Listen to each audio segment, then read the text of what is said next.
Les images ont marqué les esprits en Gironde, celle du Signal, l'emblématique immeuble de Soulac-sur-Mer. Le bâtiment rectangulaire était à 200 mètres du rivage en 1967. Aujourd'hui, l'océan lui grignote les pieds. La dune est prête à s'effondrer. En 2014, les propriétaires ont dû être évacués par arrêté préfectoral. Et depuis, ils n'ont toujours pas été indemnisés, malgré leur très forte mobilisation. C'est justement ce qui irrite le député des Landes, Lionel Causse. Il veut que l'on aboutisse à une proposition de loi dans les 6 mois qui viennent. Bien entendu, si aujourd'hui on ne fait rien, les cas comme le Signal, demain il y en aura de plus en plus. Je crois que rien que sur la façade de la région Aquitaine, Nouvelle-Aquitaine, il y a plus de 4000 logements dans les années à venir qui peuvent être impactés.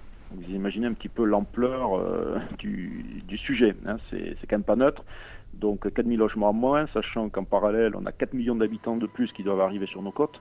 Vous voyez qu'on arrive à des situations quand même très difficiles. Donc le signal, c'est effectivement très fort et très symbolique, puisque ça prouve que nous n'avions pas les outils, justement, pour apporter une réponse correcte à cette situation-là. C'est-à-dire on n'avait ni les outils, ni les finances nécessaires pour pouvoir les protéger s'il fallait les protéger, ni pour pouvoir indemniser correctement et relocaliser effectivement les gens qui, derrière, ne pouvaient plus rester dans ce bâtiment-là.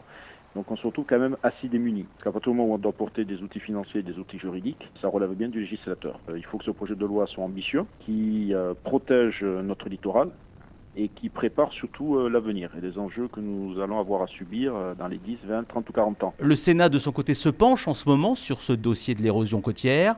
Un recul des côtes observé tout le long du littoral français, notamment lors des grandes marées et après les passages de tempêtes comme Carmen et Eleanor début janvier.